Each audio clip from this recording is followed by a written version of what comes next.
wake up now. We do everything from this perspective. Now we can wake up, and another 20% can go to sleep. It's already enough.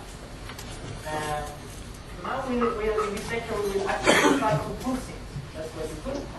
But we'll try to make only very simple proofs, and the complicated one I will skip. And this means we have to introduce a bit more mathematics, a bit more notation, and a bit more results.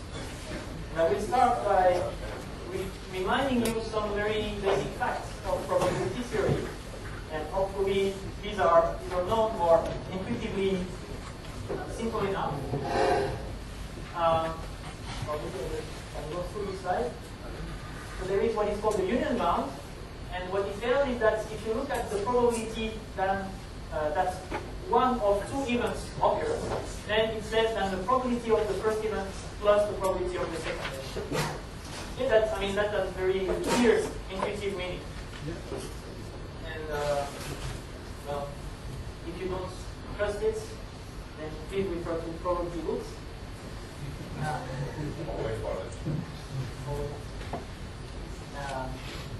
Then more or less consequence of this is that if you have two events A and B, and if A implies B, then the probability of A is less than the probability of B. So whenever A occurs, B occurs, which means that B occurs more often than A, because it at least occurs whenever A occurs. Alright. Then there is a simple trick that we will use a lot of times in these lectures, which I call the inversion trick. It's very basic. It's just that whenever you have a statement, a probabilistic statement of this form, so we say that the probability of that a certain random variable is larger than a certain value, is this probability is less than a certain function of t here, then we can actually rewrite this in a reverse way, which is that we say, okay, let's find some delta such that this guy equals delta. And then we will say that with confidence, at least, or with probability, at least 1 minus delta, x is less than f minus 1 is the inverse function that we have here of delta. So this allows us to go from the statement which is how frequent is the bad case where x is larger than t, to a statement that says most of the time x is less than this. And it will be a bit easier to manipulate this statement, because we can say, well, we can forget about the probabilistic aspect of the bound somehow if you're not comfortable with it, and just say, okay, the bound tells me that my quantity x is less than a certain function of delta, and delta turns out to be some kind of confidence that you have. Okay? Well, this we won't use it much, so if you don't understand, that's not a problem. For non-negative random variables, the expectation can be written as the integral of the deviation probability. Do you need f to be monotonous in compression? Oh, here, yes. Yeah, it's easier, but not necessary. Well, I don't know, maybe you can, in certain cases, I think you can find your way. I mean, it's no longer written like this, but you can invert this statement anyway. But okay, let's assume f is say, decreasing function of x.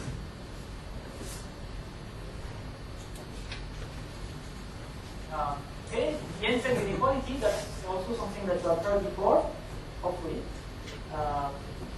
And it tells you that there is a very simple picture that you have to make in your mind every time you want to use this inequality. That you have a convex function, like this, and you want to compare, you have a random variable that lives in this range here, and you want to compare the function, the convex function evaluated as the expectation of this random variable. So let's say this is the expectation of x. So you compare this with the expected value of the function of that random variable. So x can take values here, the average is here, and if you look at the corresponding function f of x, it's somewhere on that curve. And if you take the average of all these things, it will be somewhere here, let's say, or Or at least it will be above this guy, because you're averaging this plus this plus this plus this, and on average they are always higher than this. So the picture that you have to make is that you compare those two things, and if you make this in your mind, you will not mess up in the signs or in the sense of this inequality. So whenever you have a convex function, the function of the expectation is less than the expectation of that. And if it's concave, then it goes the other way around. Another thing that you have heard probably in Stefan's lecture, Markov's inequality. So it's also a very nice trick that allows to relate probability of deviation of a random variable to the expectation of that random variable. And it tells you that at least for non-negative random variables, you have this nice inequality here. And you can take the trick of replacing x by a function of x and get a lot of consequences of this. One is Chebyshev inequality, which tells you that the deviation of x from its expectation is controlled by the variance of x divided by t squared. And then there is the Champions League inequality. So this is a regional league that gives you exponential tails. You obtain this from Markov's inequality by taking the exponential of x. And you have this parameter lambda that you can play with. So essentially the deviation is bounded by this, which is called the Laplace transform of the random variable x. And you can optimize. So this means you can take the minimum over all possible lambdas from negative. Okay? So these are the basic tools that I will use in the proofs. I won't use anything more complicated than that, or I will state it. So are you all more or less comfortable with these statements, or is it already overwhelming?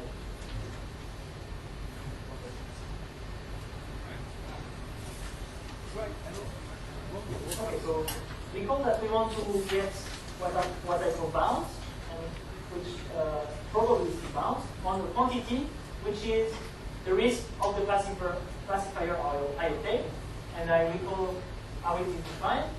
The risk of GN means classifier bits from the data, from a sample of size n, and this is defined as the expectation with respect to this random variable x and y of the indicator function that I make a mistake. And I forgot something, which is that formally this is not just the expectation, but the conditional expectation where I fix the data. So I take my data x1, xn, I learn my classifier, and then I hold this data fixed, and I sample new instances xy, and I compute how often I make mistakes. Okay, it cannot be observed because it is unknown, and it is random. Even though I take the expectation with respect to x and y, there are still here, hidden inside Gn, the influence of x1, y1, xn, yn. So that's where it depends on the data. And as I said, in general, you estimate this quantity which you cannot observe by something that you can observe, which is the empirical error of this same classifier. And our goal will be to tell how often it is that the risk is much larger than the empirical risk. So the risk minus the empirical risk is larger than some epsilon. You want to know how often this bad event occurs.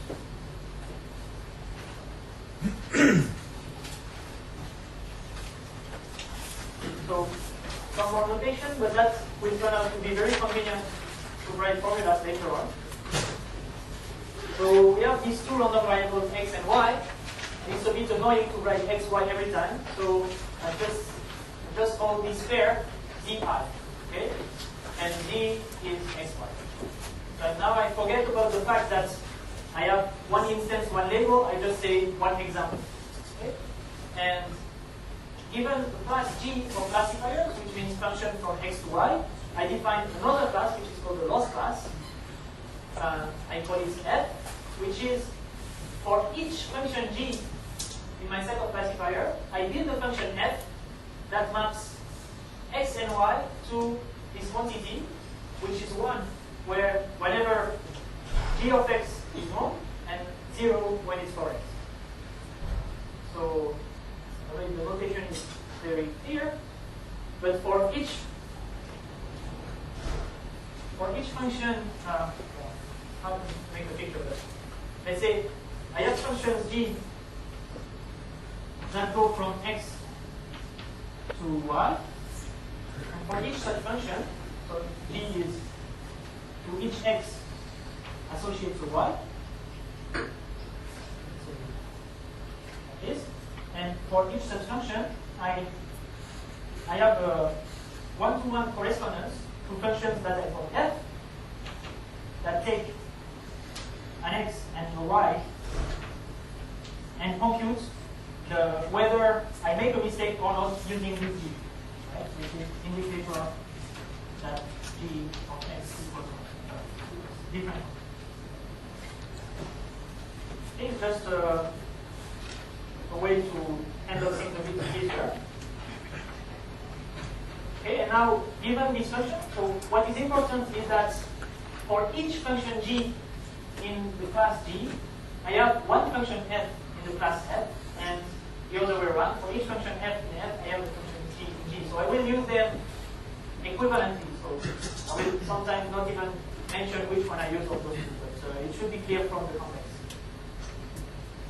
And of course, I can rewrite the quantities I'm interested in using f instead of g, which means remember that the risk is the expectation of this indicator random variable, which means the expectation of f computed at x and y, or the expectation of f of z. And this we denote pf. That's again a way to compress notation. So pn means expectation with respect to p of the function f. So you can think of it also as an integral, right? The expectation is an integral with respect to a certain distribution p. And pnf, that's the empirical average of this function. So the empirical error of the corresponding classifier g. Okay. And so if I go one slide back, remember that I'm interested in the risk of a certain classifier minus the empirical risk of this same classifier, and I can now write it the expectation of a certain function minus the empirical expectation of this same function, where the function is in relationship with the classifier and measures the losses of this classifier. Okay, so lots of notation. Now, this quantity, EF minus PNF, turns out to be something that has been studied a lot in probability theory, and it's called an empirical process. Okay, why is that? So I'm considering, remember that I have a class G of functions, which means I have a corresponding loss class F of functions, and I'm considering this quantity, EF minus PNF, for all possible F in my class. This collection of random variables, so they are random variables because they depend on the data via the empirical average here, so that's why I have this sub n here. So these depend on the data for each F. The collection of such random variables is called an empirical process. Process means exactly that, collection of random variables, indexed by functions in F, which means that for each function in F, I have the corresponding random variable here in F. And why empirical process? Because empirical refers to the distribution of this object, so the distribution of this random variable. So each random variable, for each function F, I have a random variable, which is distributed as, which has what is called the empirical distribution, which means we compare an average on certain data, which is sample IID, to the true average. That's what is called empirical.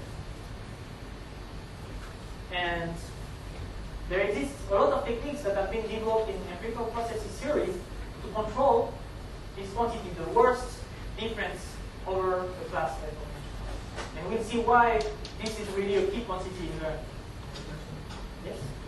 So still the F depends on the data, right? Well, here I don't specify how f is chosen. Like here I'm just looking at all possible f's, right? So this is a set of random variables. But of course, the f that I will choose, that my classifier will choose, will depend on the data.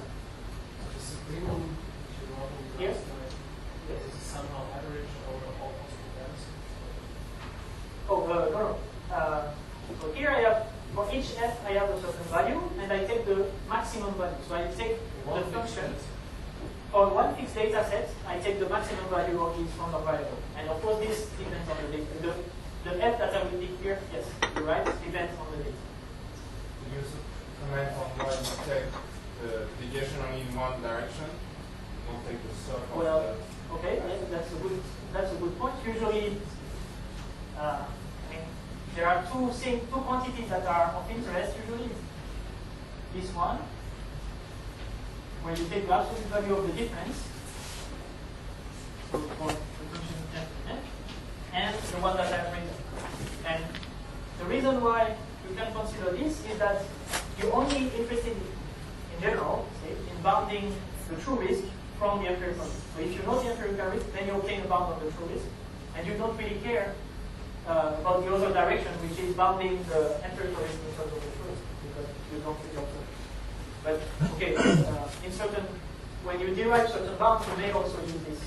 But let's say the starting point is really this one.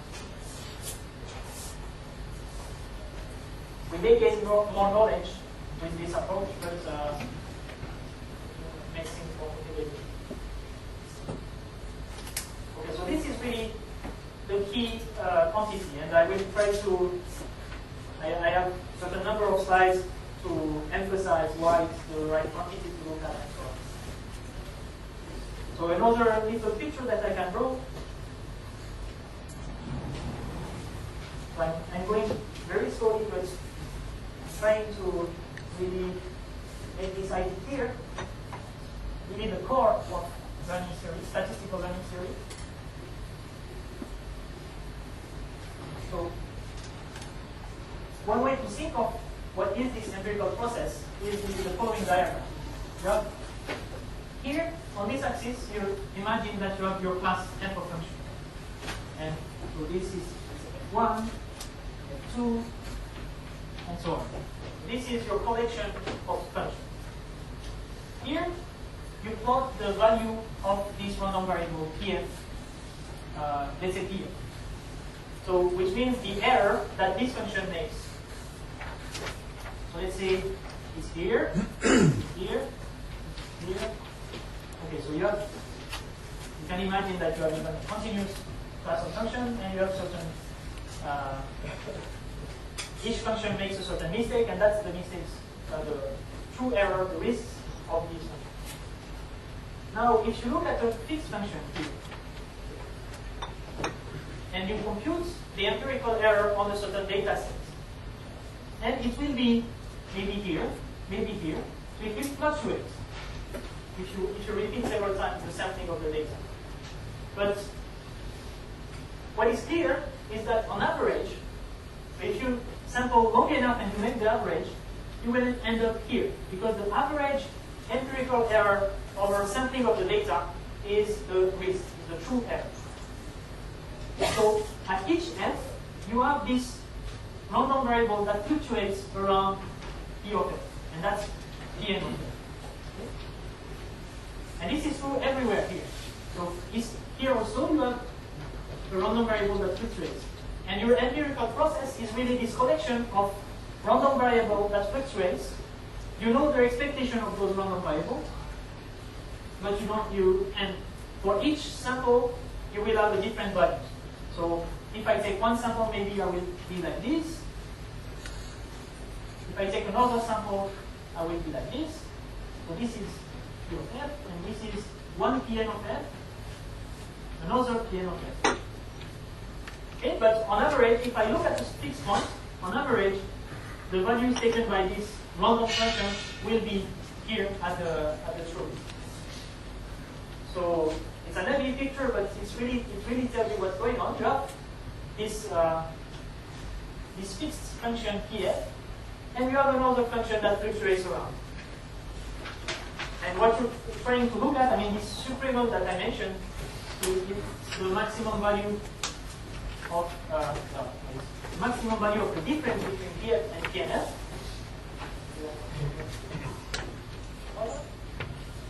So if you look at this PNF, then the maximum is reached here. Okay? That's where you obtain the maximum difference between the true risk and the empirical risk. And that's, let's say, F0. Now, for this other PNF, the maximum is probably reached somewhere here. Okay? And that's another one, F0 prime. So the maximum will be reached, as Jan mentioned, at point that depends on the data. So for each data set, this maximum will have a different location and a different value of course. Okay, so this is kind of the picture that you should have in mind for the remainder. Any question on that picture? The question is, what are the conditions so that this quantity is random variable? Because there is always a system of the probability is not compatible. Yes, okay. There are a certain number of conditions, but I won't develop them. Basically, you can assume for this lecture that F is countable, and that's enough. There are some conditions of the class F. It should not be too big. It should have certain properties such that it's supremum is measurable. But okay, I don't think it should be appropriate to discuss them now. But just, or even we can even restrict ourselves to the finite case. That will be good enough for it. But yeah, you should know that it's not so easy to define these quantities, and the question of Eric was, there may be certain classes for which this quantity turns out to be not measurable, so it turns out to be not random variable. We won't deal with that. Okay. So,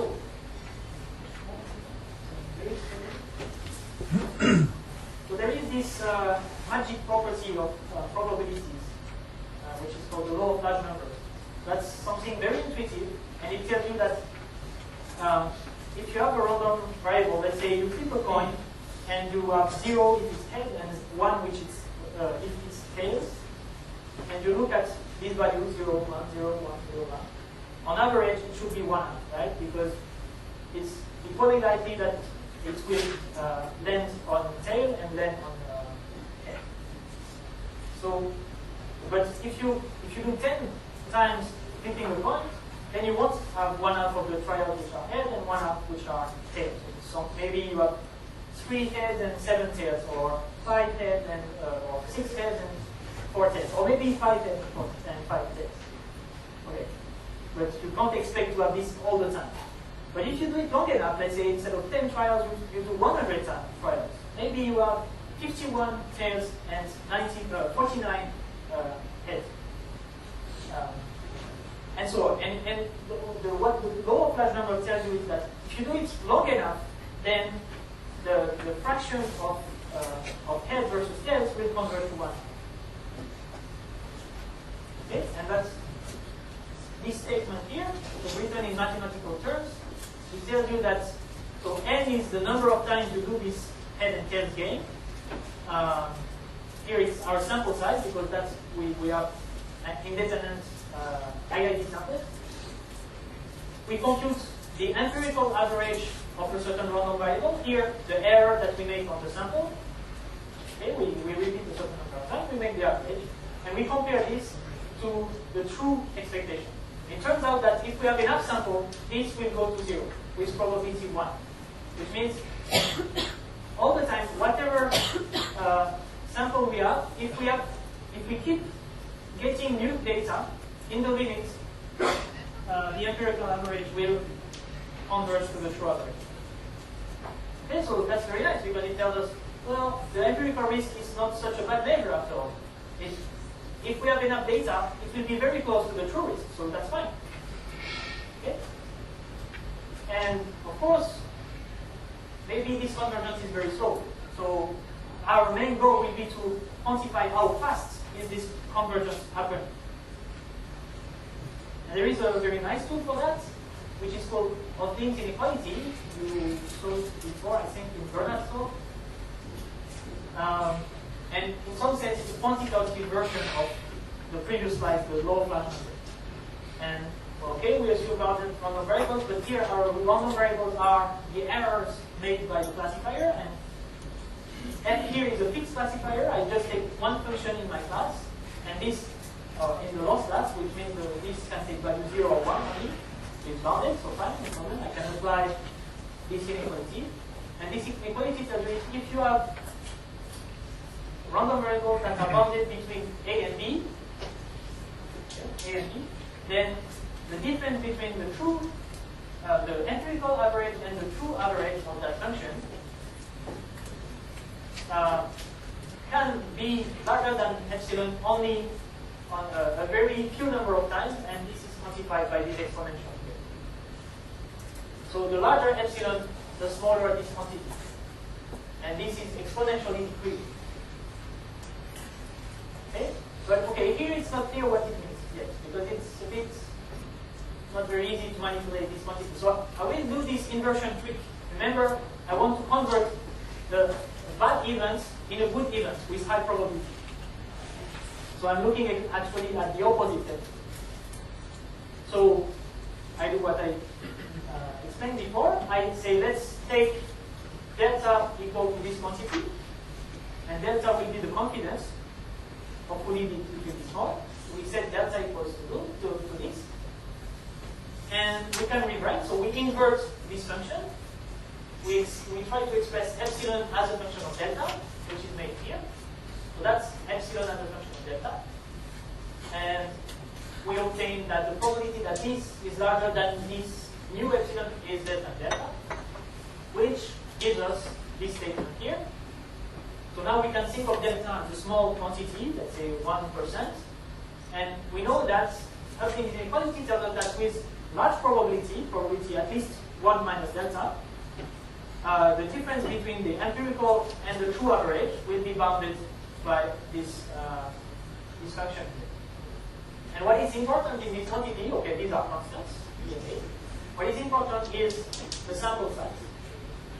Remember I told you that if you have enough samples, these two quantities will convert, the empirical will convert to the true one.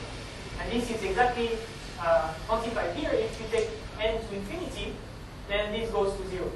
So it tells you that the more samples you have, the smaller is this difference. And the better is the approximation made by the empirical error of the true error. And the speed is 1 over square root of. Okay, this is a really important phenomenon. Okay, and of course from this thing we can go back now to the initial setting that we had, the risk of classifiers. So these are the loss functions. Now we want to go back to the classifiers, and it's easy to obtain this thing. So now our function is this indicator here, that's the loss function. It takes value 0 or 1, so we can take A equals 0, B equals 1. And we get this bound here. The risk of the classifier is bounded with high probability by the empirical risk plus 1 over square root of n. But a very important point is that we have to consider a fixed function for this inequality to apply. Right? The Hoeflding inequality tells if you have a function here, this function should be deterministic. This is true for a fixed classifier. But unfortunately, when we do learning, when our classifier depends on the data, it's the Gn and not the G that we have here. And that actually means this doesn't work. This is not true for the function that we have learned from the data. And that's what I will try to explain in the remaining 10 minutes. Okay. So, if we look at what this statement means again, it's a probabilistic statement. So,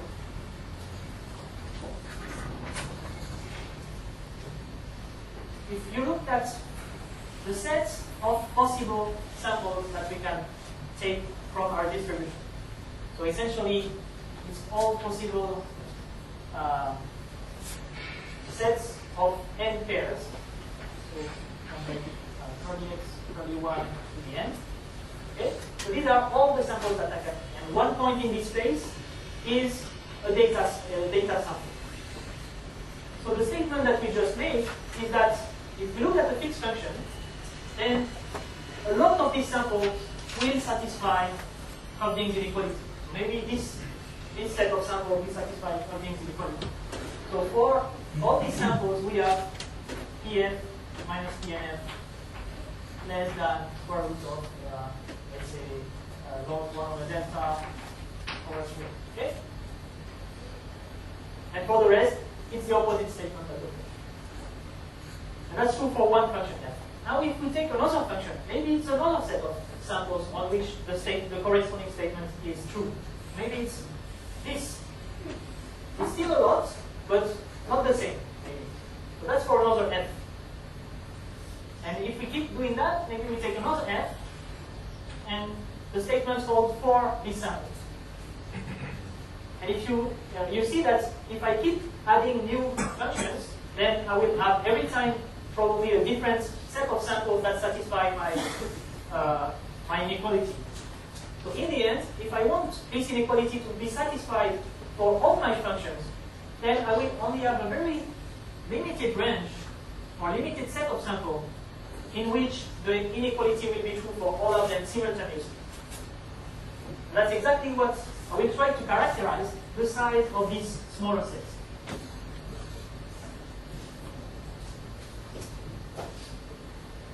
Okay. So, and now you can think of it the other way. If now I take one sample, let's say here, so this is the data that I obtained, then for certain functions, the inequality will be satisfied. So for this function and this, I mean the function corresponding to this set and this set, but not for the function corresponding to these other sets. Okay?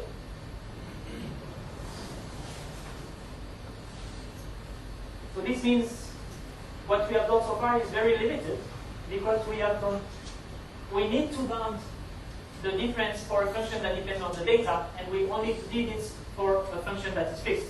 And why is it bad? Okay, I gave you the first intuition of why it can be bad. Now another intuition is that for any fixed sample, I can always, so if you give me some data, I can give you a function such that the empirical error is 0 and the true error is 1. That's always possible. So how is it possible? If you have, so this is 38, so this is the instances, and you give me, let's say, a point here, a point here, a point here, with a label, +1 or -1. Now my goal is to construct a function which fits exactly this data. So for example, that is. Okay, I should also specify what is the target function. So let's say the target function is this. Okay? Well, I can construct actually a function which is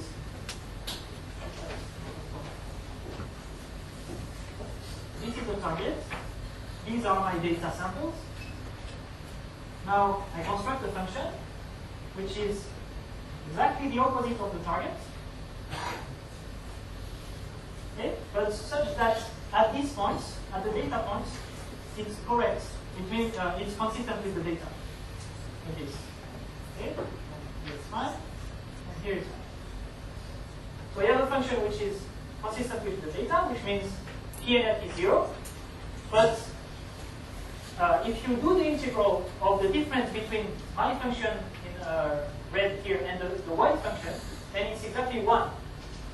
Oh, well, actually 2 here. But you should think in terms of errors. So here I count one mistake even though the distance is 2. Okay? So the difference between the true and empirical is 1. So this means if you don't, if you give me the sample before I see the function, then I can always get a very bad result. Okay, so this is again an argument to say that Hoeflding is not enough. Okay, that's another one.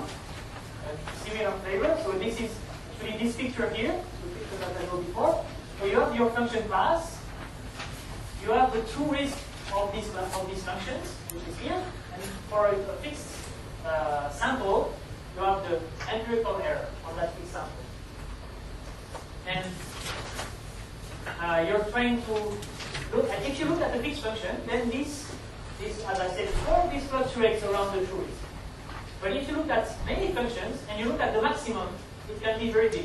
And if you have many functions, even if you have a fixed sample size, after some point, I mean, you will be able to find a difference which is 1. Like, if I were to extend this line here to all possible functions, including the bizarre function that I mentioned before, then I would find at some point a function for which the true risk and the empirical risk differ from each other by 1. Okay? But if I look at the very restricted interval, maybe these things won't be so bad and I can still say something.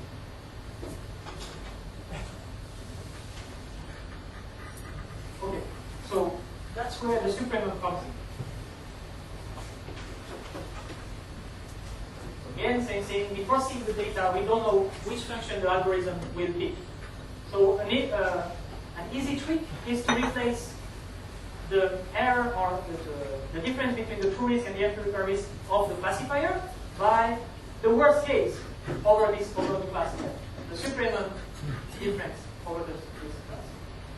Which means that if we know how to bound this, then we know that it's still true for our classifier, and then we have a result that's holds for our classifier. So we need a bound that holds simultaneously for all functions in the class. And that's how we do it.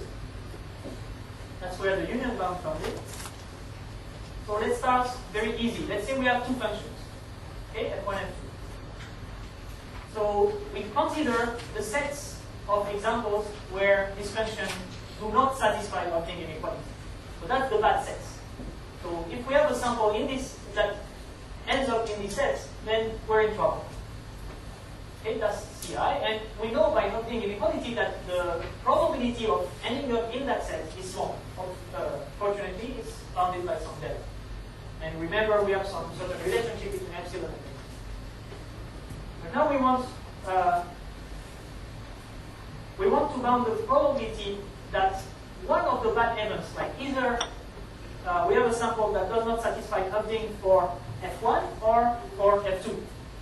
So that's the probability of the union of those two sets.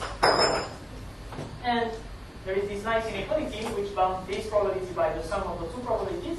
And now each of them can be bounded by Hoeflding inequality by delta. So now we have two delta here. So, and of course you can generalize it to finitely many functions. Do the same trick. You consider the bad sets for all functions. So you end up with a sum. And you can rewrite this as the following. So we are looking at the probability that there exists a function in a finite set for which Hoeflding inequality is violated. And this is less than the sum of the probabilities that each function violates Hoeflding inequality, which is less than n times the little delta, which is e to the minus 2n squared. Okay? And of course now we can again play this ring of inversion to see what's going on. If we do it, then we obtain a statement that is similar to what we have seen before. So that's an n here. So if we consider the class of classifier which has n elements, or a finite class, then with large probability, the risk of any classifier, now we have this important quantifier here, that means for all possible classifiers in our class, the risk of the classifier is less than the empirical risk of the classifier plus a term which measures the potential deviations. And compared to what we had before for Hoeflding's inequality, we have this extra log n factor. That comes from the fact that we are looking at many functions. So if we look at the maximum deviation, it will be higher than the deviation of each function. And this is really a generalization now, because now we are allowed to say something on the classifier, that depends on the data. As soon as this classifier is fixed in this class G. And it does not matter how we choose it, this will be true for all possible algorithms.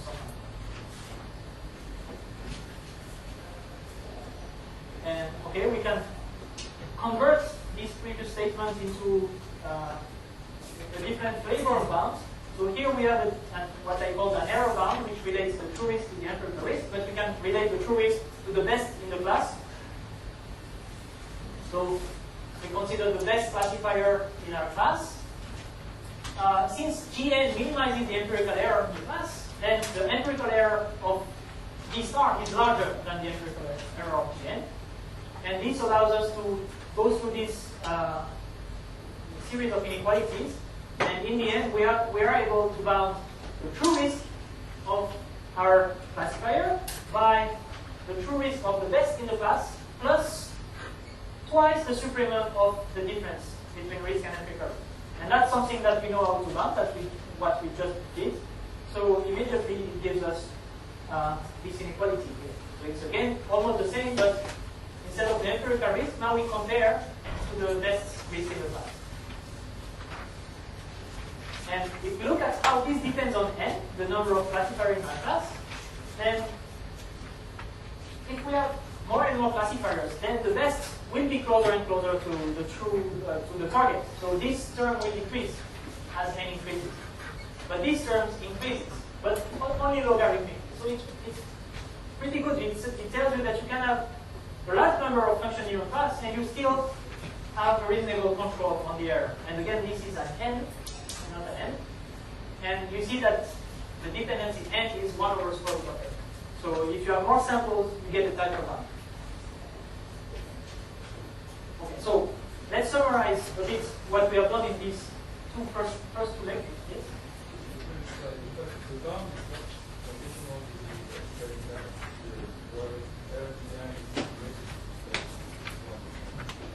No. This is Gn depends on the data, and R. This is valid for all systems. So some function of the expectation of the risk conditional with the Yes, that means RGN is a conditional expectation. So this is random. I bound this random variable by some fixed value. And this is true with certain properties. But of course, you can convert this into a statement on the expectation of that difference with the bounds that I introduced before, which relates the expectation to the integral of the deviation. But if big N is the number of functions we have in our class, right? yes. This can be very large, right? Well, yes. I mean, this approach here is only valid for finite classes of functions. If you have infinitely many, this doesn't work. And we have to use other techniques that we will see tomorrow. So if we summarize a bit, then the first lecture was a bit of broad ideas, and so I explained why we assume that the data is sampled IID from certain probability distribution, that it's important to restrict the set of functions that we are looking at to make some assumptions on what kind of function we can expect. And I introduced you also the idea that it can be a good idea not to look at just one model, but several models that allows you to have more flexibility and to trade off between size of the model and fit of the data. Okay, and second most important idea is this thing about probabilistic bounds. That's something that is not easy to grasp, I would say, but once you are used to reasoning in these terms, it becomes very clear. So remember this picture that I drew before. You have the nature that generates certain samples, and all what you say, all what we say here, is true only for most of the samples that we obtain. So it's with respect to a repeated sampling of the data. And okay, for a fixed function, the difference between true and empirical error is more or less 1 over square root of n. And if now we have, if we want to compare, so this is for the function, and for many functions, let's say n functions, then the supremum is of your log n. So these are the two things that you should keep in mind, roughly, that this kind of phenomenon occurs when you have n functions, you have log n factor that's one. And you get some kind of extra variability. So this quantity is a bit larger than this one because you're looking at many functions. So and this function, as I plotted here, varies with the data. So you have some kind of extra variability coming. So I'll get to the improvements next time.